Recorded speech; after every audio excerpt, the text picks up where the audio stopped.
Gilbert Achcar, what do you make of the sequence of events of the last week now, with the killing of two and possibly a third senior figure, two from Hamas and one today from Hezbollah?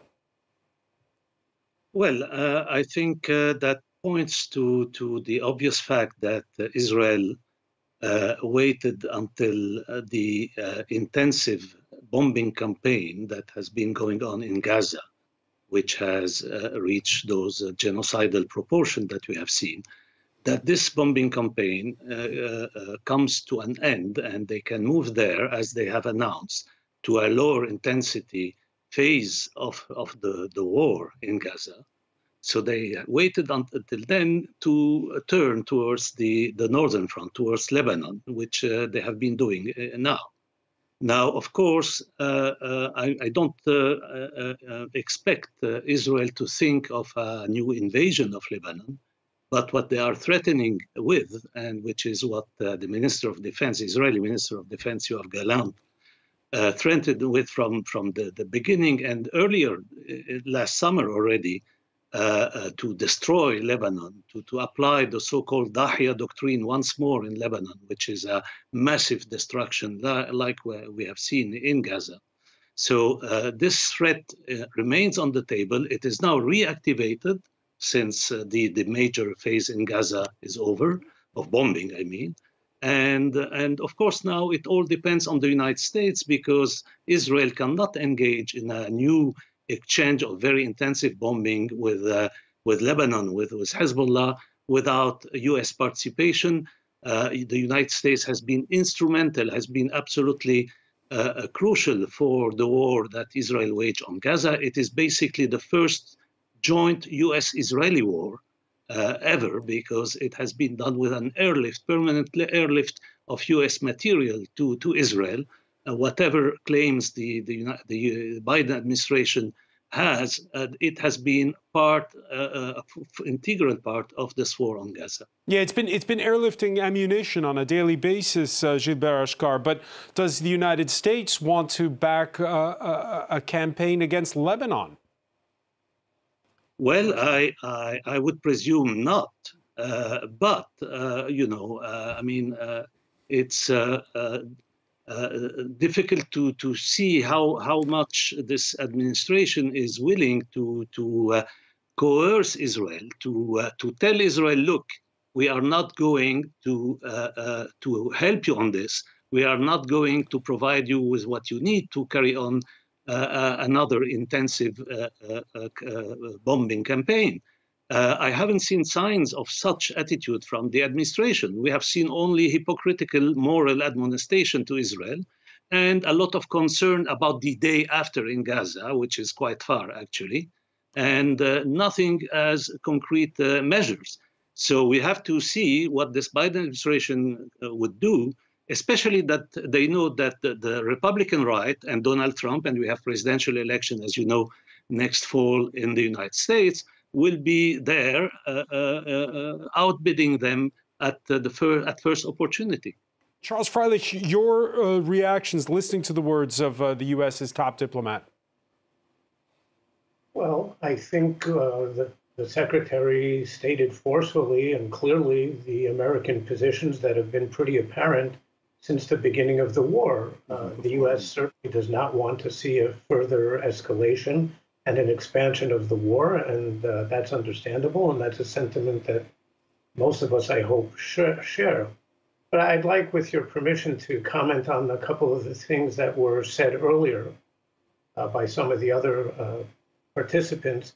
I was wondering how long it would take for somebody to throw out the buzzwords, the propaganda buzzwords, genocide, Israel's genocidal war.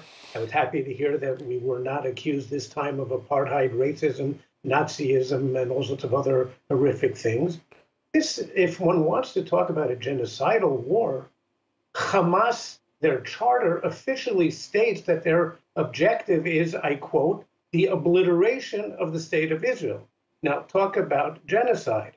And the first time they ever had a chance to implement this through a military success, they crossed the border and slaughtered 1,200 Israelis, In American terms, by the way, that's the equivalent of 40,000 people, about 14 9/11s.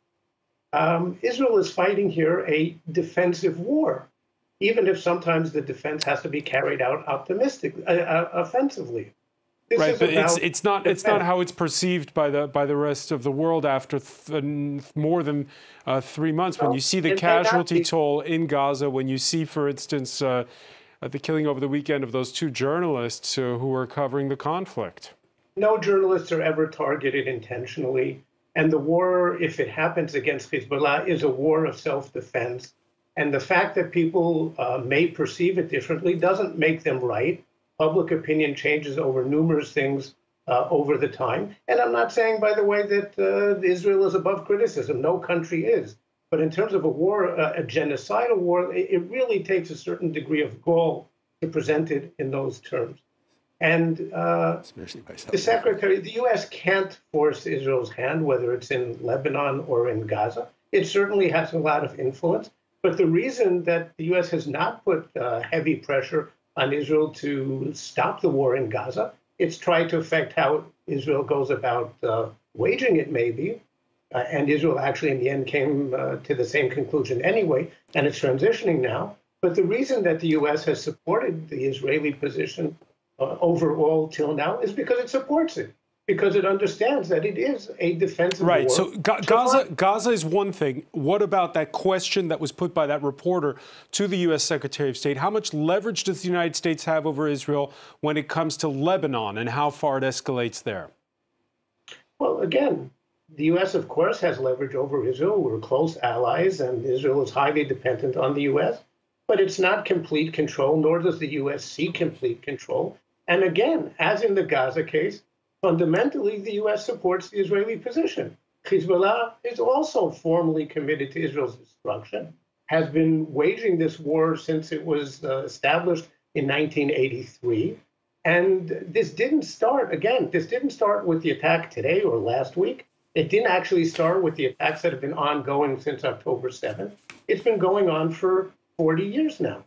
And that's why, and again, for Israel's destruction.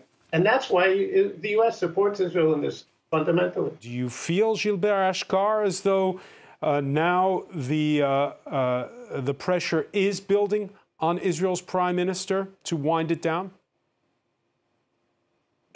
Yes, but please allow me to reply to what has been said about my own intervention. I mean, I listened politely. I expected you to give me the floor after the comments on my remarks. So please, I need to reply to that.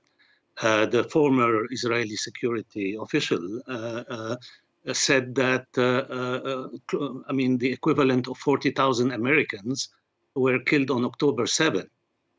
It seems he doesn't realize that the equivalent of 3,300,000 Americans have been killed until now in Gaza by the Israeli armed forces. That is more than 1% of the population of Gaza has been killed.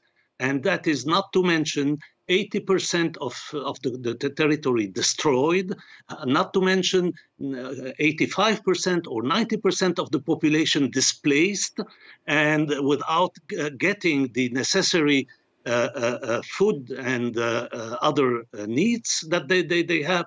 All this it does not count. And then the former security official says that Hezbollah has been against Israel since 1983. Well, good remark. What was happening in 1983? Well, Lebanon was occupied. Israel occupied Lebanon up to Beirut and ended up occupying Beirut itself, which is my city, by the way. And that's what led to the creation of Hezbollah. And Hamas, well, Hamas was created in 1987 in Gaza. That is after 20 years of occupation of Gaza. Okay, so we hear, Gilbert, we hear the differences between you and Charles Freilich on this. No, but I mean, I have to state these things because I hear you, but let's when someone accuses the other of doing propaganda and they embark on propaganda discourse, that's what you get. But anyhow, yes, getting back to your question. The question is the pressure building on Netanyahu now? Well, the pressure is building on Netanyahu, but that's not the pressure that you are pointing to, at least from what I can tell from reports about the mood in Israel. There is a very vast majority in favor of continuing the war. And I'm not sure that if this same very vast majority would be against continuing the war even against Lebanon. So this remains to be seen. I think it will more depend on what happens within the coalition, the existing coalition, and maybe within the Likud itself, because we know that there is some old rivalry between the Prime Minister Netanyahu and the Defense Minister Yoav Gallant. I mean, if there is something to happen at this level, that would be at this in this framework. But I don't see any one of those who hold real influence today in Israel being against continuation of the war.